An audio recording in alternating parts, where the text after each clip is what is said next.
It's recording now.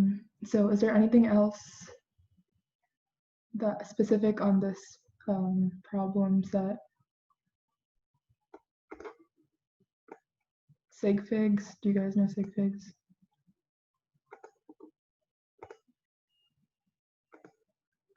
Okay, so if sig figs are fine for you guys, we can, so for electron configurations, do you guys want to just quickly go over like the FE ones, or are you guys clear on those?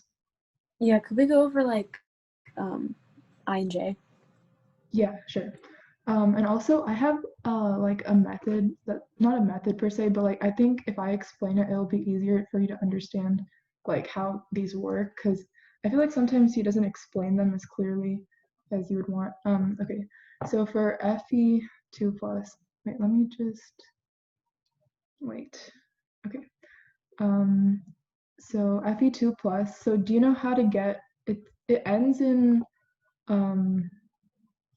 what does it end in? 4s2 3p. What does it end in? Because I don't have the periodic table right now, but what does it end in? Let me open up the periodic table. Or not 3p, 3d, I believe. Yeah, it'll be 4s2 3d. Let's see. So iron is on 3d6. 3d6.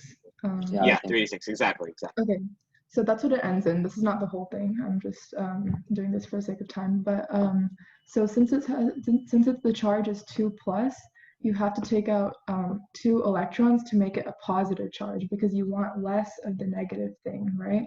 So to take out 2 electrons, what we want to do is, even though this is the last like term, you want to go to this one because there's a 4 here, and so you have to take out from the highest energy level. So you take out two electrons from here, so that's, you just basically cancel this whole term because 2 electrons were taken out, and then you're just left with like whatever came before and 3d6. You don't have any of the 4s left because you took out those 2 electrons from this higher energy level.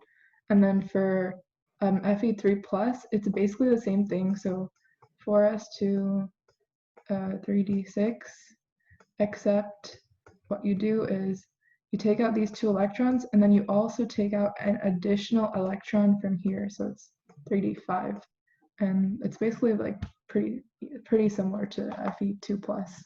It's just that extra electron taken out from this one.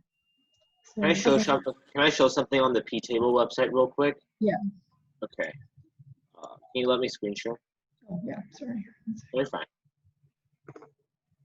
So like, why are you pulling that up? Like, can I ask? So like, if you didn't have like the 4s2 before, would you just take the electrons from the 3d6? 1 second. How do you allow it again? I've done it before. Do you have security like on the bottom? Yeah. You can just give the owners host like status. Yeah, I got it. Okay, what were you saying, Siobhan? So like, if you didn't have like the 4s2 before the 3d6, would you just take the electrons from the 3d6? Well, you're always going to have the 4s2 before the 3d6, at least like normally, because but like, if the 3d6 was like, theoretically, if it was the highest one, you would take it. If it was the highest, then yes, you would take it out. Cool. Can you stop? It doesn't let me share unless you're sharing at the same time. All right. Okay. Yeah, so you take it out from whatever the highest energy level is. Something. Cool. This is a good visualization. Can you guys see my screen? Yeah. Okay. This is a pretty good visualization of it, the way they do it here. And this is kind of how I think about it is, I think, okay, so I'm going to fill in from left to right. So I go, okay. The first way to do it is using, the alphabet, like the drawing or the diagram. It works pretty well, but on the AP exam, on the AP exam, he explains it like that, which is like good, but if you want to really understand it and make it easier for yourself, just look at the periodic table, because it's much simpler and there's no like memorization. It's just like you just understand where everything is. And it's doing the same thing, I think, like because it goes like this, right? And then the same thing too. 4p, 4f, 4d, 4f, and you're going on your diagonals, right? So yeah, that works, but I think the periodic table makes it so convenient for you. Like that's why we call this whole thing the S block. We call this whole thing the P block, right? You know, you can just go 1s2, 2s2, then you go your 2s, 2p, 3s, 3p, 4s, and then 4s, and then you go to 3D. So that's kind of how I remember. Okay, I'm going to do 4s first and then 3D. But I think this diagram kind of helps you remember, because what happens actually is once you fill all these in, so once these get filled in one by one, as you get to the end, the 3D then becomes lower level than the 4S. Right now, the 4S is actually less energy than 3D, but because the 3D isn't as stable. Because it's unstable, it's higher energy at the moment. As soon as it gets stable, then it kind of shifts where the 4S gets a little bit higher. So I kind of think of it like stepping stairs, but yeah, you still do need to take it out of the 4S. Usually, and this doesn't always work. So I think what Neha showed you would work, but like if you're dealing with something like magnesium or potassium, if I'm doing something like K+, what I just think is, okay, I'm at potassium. If I have K+, that's essentially matching the electron configuration of argon. So I can think of it like that too. But that breaks down when you start going into the D block. So do it the way Neha said with the D block. Yeah, so basically what I want to explain about like how to look at it. So normally You want to share again? No, this is fine. So normally like Okay. helium is over here, right? Yes. Oh yeah, yeah. Yeah, so basically There you to go. make it easier, pretend helium is, well, back where it was, where the circle is. So pretend it's here. And so now you have like complete blocks, right? So you have these full blocks, this blue one, this green one, purple, and this dark blue at the bottom. So, or like royal blue, I guess. So basically what you want to do is you just see where your whatever element you're looking for is. So like a random element, let's do like phosphorus. So you just see where it is, and then you basically just count until you get there. So you have this one. This is in the S block, so it's 1s, and it's full, so 1s2. This is another one, 2s, and then it's full, 2. And then you move along the row, and then you get to 2p, because this is a P block, and it's full again, 2p, and there's 6 of them, so 2p6. Then you go back to the beginning to the third row, 3s2, it's full. And then you go to here, you have 3p, but here we're only on the third one. So you stop at 3p3, and see there you can just visually see exactly how much you have to fill in just from looking at where it is on the periodic table. And so that's really easy, right? But all you have to remember is that for the D block here, you just have to remember that this is not called, this row here, it's not called, for the D block, it's not called 4D10, it's called 3D10, because remember that rule that for the D block, you have to subtract 1 of whatever the row number is. That's basically all you have to remember for the D block. And for the F block, you have to subtract 2 from whatever the row block, for whatever the row number is. So I'm gonna be completely honest real quick. The AP exam, they don't test anymore on the F block because at that point the quantum understanding of the atom breaks down. Things get weird. Okay. So then just focus yeah, on Then just focus on SP and D. SP are pretty straightforward. D is just like the one thing you have to remember is that even though it says row 4 here, it's actually going to be 3D10, and this one is going to be 4D10, this one's going to be 5D10, this one's going to be 6D10, and that's only for the D block. S and P are going to be exactly what their row numbers are. So if you go for vanadium, so you have all of these, like 1s2, 2s2, 2p6, 3s2, 3p6, 4s2, and then you get to here, and you have to remember it's 3D, and then this is the third one, so 3D3. So that's pretty straightforward, and that's how I look at it. I'm not sure if that helped any of you, but I hope it did, because I think that's a better way to look at it than like the off-bow thing. It's kind of, that one is just like more memorization. You don't really like understand it fully. So there's another thing that I wanted to point out, just because these types of questions pop up on the AP exam, and I got really confused the first time. Do you see how vanadium only goes up to 3D3? Like it goes up to 3D3 down up there on the little those boxes. When you get to chromium, all of a sudden now you have 3d5, but you have 4s1. Why do you think that is? That's a question that they love to ask questions like that. Yeah, we kind of went over this. Is that It's because you want it to be as stable as possible. So for 4s, basically the stable states are if it's not full at all, like if it's empty, if it's completely full, or if it's half full. So before what it was 4s, this is not like on the test, but I think it's good to know. 4s2, and it was 3d4. So you see how 3d4 is almost half full. So you could get to half full. You can make both of these half full. Right now, only this one is stable, but you can make both of them stable by taking one electron off of 4s2, making it 4s1, and making this one 3d5 by adding that same electron. And see, now they're both half full because there's 10 electrons to be had in this block, and there's 2 electrons to be had in this one. So 1 is half of 2, 5 is half of 10. So now they're both half full, and it's more stable. It's not going to be on the test, I'm pretty sure, so you don't have to worry about that, but it's just good to know. If they ever ask you for an electron configuration, it won't be one of the weird ones. The only time, like, if it's one of the weird ones, then they'll give you the electron configuration and ask you to explain it. That's the only thing. So Yeah. Don't get worried about that. Mm-hmm. So it's just to make it more stable. Okay, you can stop screen sharing. Oh, yes, I can do that. Okay, so anything else specifically? You said 35 on review homework 2. Okay. 1 minute, I need to open that.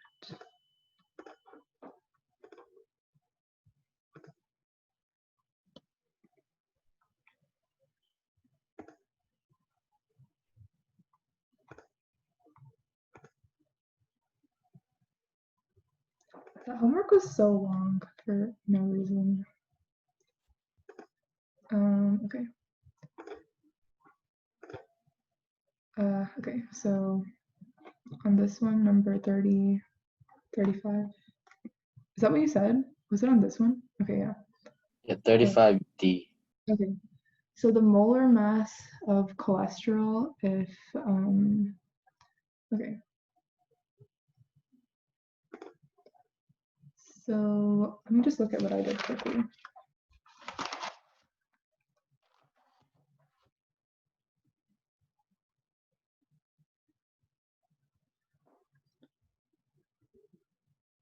Okay, so if 0.00105 moles weighs 0.406 grams, then basically you just have to do kind of like a ratio type thing to understand how many grams are in 1 mole. So it's like, I guess you could say it's cross multiplication, but I don't really do it that way. But I mean, one way to think about it is just figure out what the unit's going to be like, right? Because it's asking for molar mass, so you want your answer in grams per moles, and that tells you, like Neha was saying, take the ratio. Yeah, so you want to get to 1, you want to know how many grams are in 1 mole. Right now we know how many grams are in this amount of moles. So you can just divide 1 by 0.00105 to get that ratio, and then multiply it by the number of grams. And I realize that's kind of hard to like follow, so you could do that. You could do the cross multiplication thing if you wanted to. So 0.00105. So dividing by 1 of 0.00105 gets you what you need to multiply 0.406.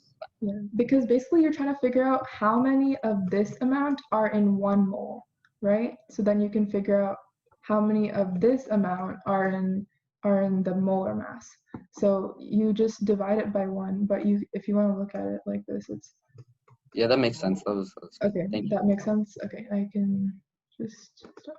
And if so, the other way was to do cross multiplication, like 0.00, just like cross multiply to get the answer. So yeah. You could also just do straight up 0.406 grams divided by 0.00105 moles, and that'll get you your answer in grams per moles too. So that'll work too.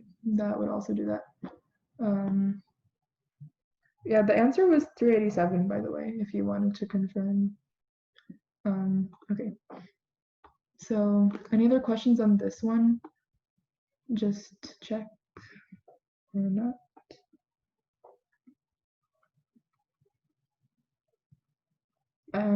I think empirical formulas are pretty straightforward. These all added up to 100%, so that was pretty easy. You just make them, you just convert them to grams, and then with the molar mass, you convert them to moles, and then you divide by the smallest mole amount to see the ratios, and then you have the empirical formula.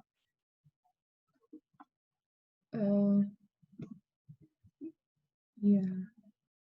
Actually, for that one, I had a question for the empirical formula. Yeah. Just to double check. Mhm. If for, what was it? For on 3.46c, Yeah. that very last number gives you 1.50, and you multiply everything by 2 to get a whole number, and Yeah.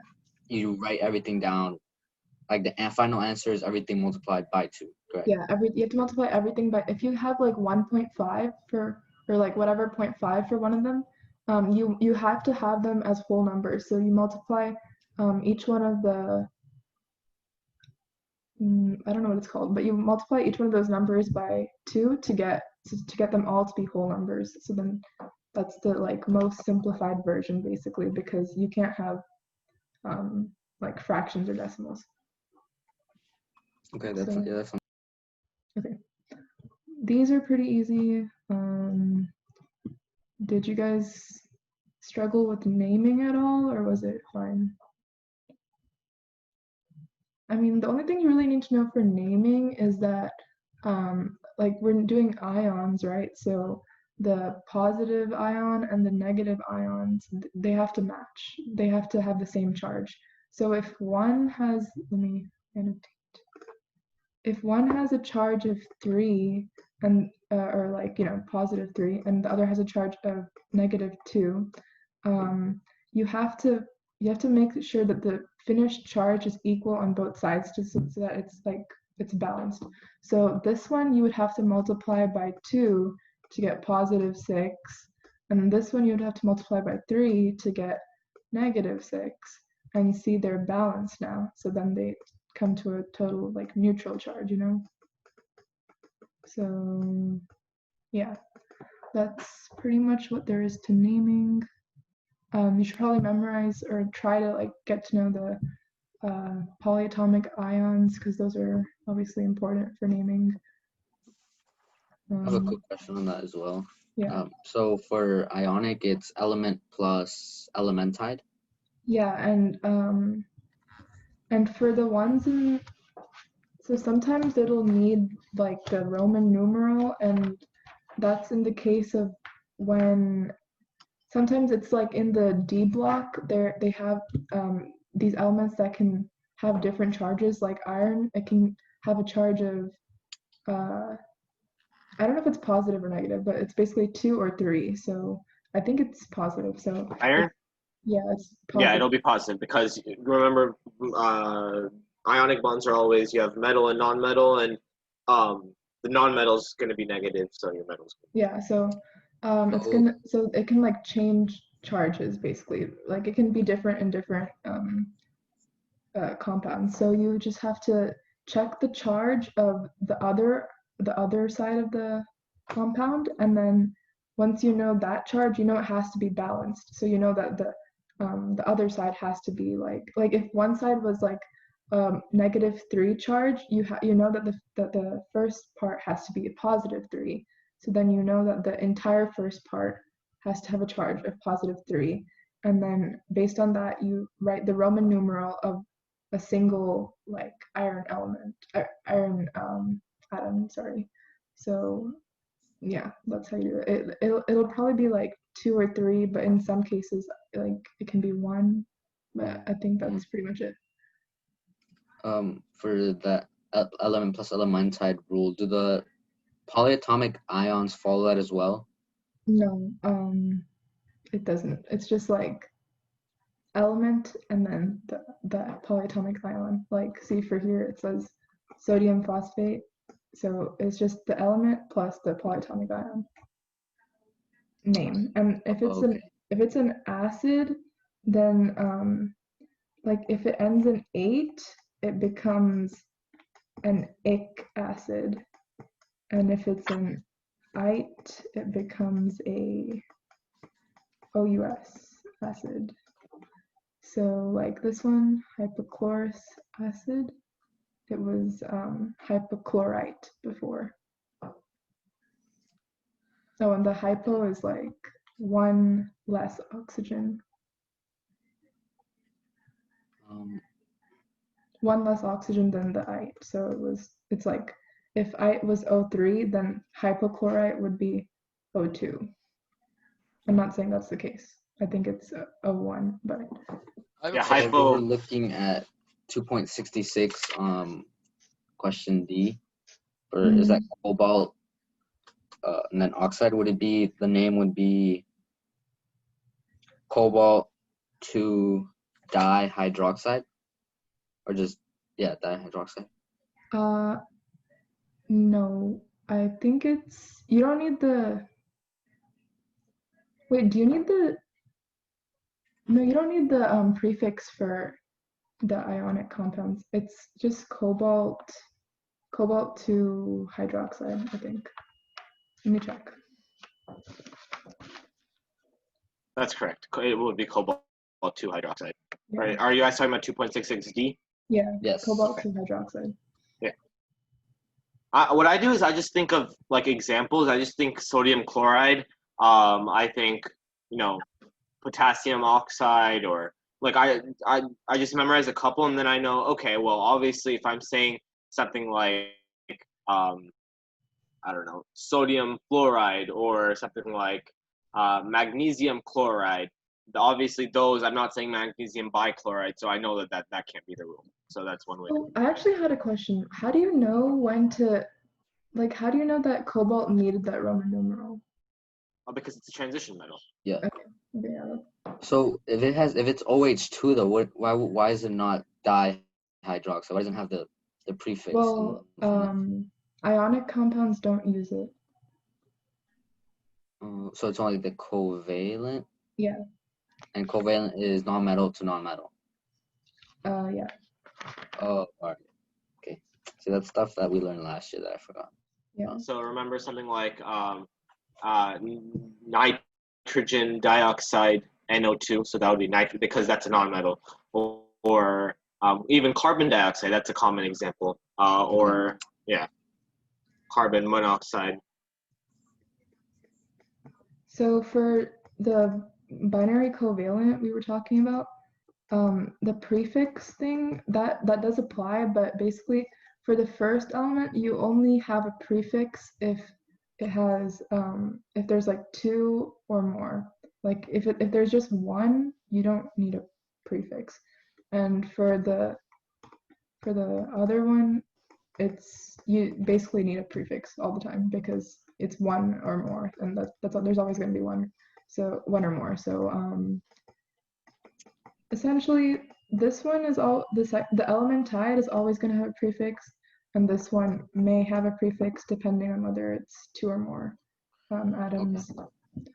Yeah, and then the ionic one is just element, Roman numeral, if it's a transition metal, and element tide. When working with transition metals, let's say you have like chromium nitrate, right? You have a -1 charge on the nitrate. Could you leave chromium blank and assume it's +1, or do you have to write down? You have to write it. Okay. Because it can depend, because chromium could be +2 or +3, so you have to specify that's 1. Also, when naming acids, when do you know when to put the hydro prefix and when not to? Okay. I know this, but I forgot the explanation exactly. It's so let me think for a second. I believe if you just add 1 hydrogen to the beginning, then it's hydro. But if it's balanced out, then it's just no hydro basically. binary acids. If it's a binary acid, so that's what it's called. It's a binary acid. Then you have a hydro something acid. If it's an oxy acid, oxy acids are the ones that have the polyatomic ions. Then you don't put hydro. You just say Phosphoric acid or some phosphoric acid or chloric acid or perchloric acid or whatever. Yeah. So basically, if the charge is balanced on both sides, that would make it an ionic. So binary is just the one with hydrogen and then the simple element, right? Well, I mean, it can also be with the polyatomic ion. Like, there can be like hydrophosphoric acid. It's not just with like a random element. So it just depends on like how many hydrogens. H's, okay. Yeah.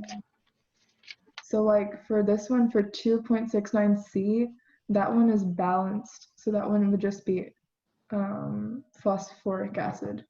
But if it was just one H, that would be hydrophosphoric acid. Thank you.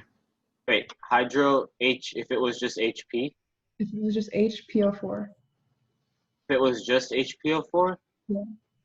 That would be, okay, so that would be phosphoric acid, I think? Or no, H3PO4 would be phosphoric acid, right? HPO4 would just be hydrophosphoric acid. Right? Like for... That is, you might be right. That it doesn't sound right for some reason. Oh, is it not? I don't know. Let's search it up. It just doesn't sound right. You might be right. I'm not sure. I mean, sometimes I have an instinct. It just doesn't sound. You might be right. I don't want to. That's just what I when thought, H3PO4 loses one hydrogen, then it becomes H2PO4 would be. Wait, maybe I think it's just hydrogen phosphate. It's not hydrophosphoric acid. Sorry. Yes, it would be hydrogen phosphate. That would still be a polyatomic. Yes, yeah. Because so you start off with phosphoric acid, right? And then whenever you remove a hydrogen from that, what happens is it becomes H2PO4, and that's a conjugate base of the acid. And H2PO4 is dihydrogen phosphate, and then HPO4 by itself is hydrogen phosphate. Yeah. Sorry, I was wrong, but You're fine. So yeah, that's what it is. Hydrogen phosphate if it's just one, and dihydrogen phosphate if it's two, if it's H2. So yeah. Can we go over how to solve 34D really quickly? Yeah. So this one. Oh, there's 4 minutes left, but maybe we can finish it. 34D. So the number of oxygen atoms. So what you need to see is that there's 9 oxygen atoms in one molecule of this. So let me look at what I did. Okay. So what I did was you do 4.88 times 10 to the negative third mole, and then you multiply it by Avogadro's number to see how many molecules you have per mole. Is that correct? Right? Yeah, so you're saying how many atoms are in that? I think so. No, how many molecules are in? You have to multiply this number by Avogadro's number because you have 4.88. But in this case, it's atoms. It's atoms, right? Yeah, but like first you have to get the molecules, right? So 4.88 times 10 to the negative third moles times Avogadro's number to get the number of molecules in this many moles. So once you have the number of molecules of this entire substance, you can multiply it by 9 oxygen per molecule. And then you'll get the number of oxygen atoms in this many moles. Can I offer a suggestion? When you use Avogadro's number, it's good to actually just go ahead and memorize the unit of it. So it's kind of technically unitless, but you can say it's I said it was molecules per mole. That's what I did in my conversion. Yeah, that works exactly. Molecules per mole. That's a perfect way to do Because it. what That it's way, because saying is pieces per mole. So in this case, the pieces would be molecules of aluminum nitrate. I don't know. I guess. yeah, you're right. It would be aluminum. So NO3 is minus. So it would be aluminum 3. Oh wait, we already know aluminum is 3 plus. It's not a transition. So yeah, you're right. It would be aluminum. Yeah. So yeah, you have. That's how you get the number of molecules in this many moles. And then once you have the number of molecules, you see that there's 9 oxygens because it's O3 times 3, so that's 9. So if you have 9 oxygens per molecule, then then you have to multiply it by however many molecules you have to get the total number of O atoms. Okay, that makes sense. I was just confused for a sec because I thought you were saying like I just want to clarify, like molecules and atoms and pieces, they're all interchangeable, right? Based on the based on what the problem's asking. Okay. You could have thank also multiplied it by like 9 times Avogadro's number if you wanted to do that, but I mean this is okay. more clear. Yeah, I see that too. It's kind of like how we say if I have a dozen apples, I could set up my unit as X apples per dozen. I could also say books per dozen because I might have a dozen books. So it just depends on whatever you're doing. Okay, it's gonna end in less than a minute. So do we have any more questions? Like, do we want to rejoin or do we want to just end it?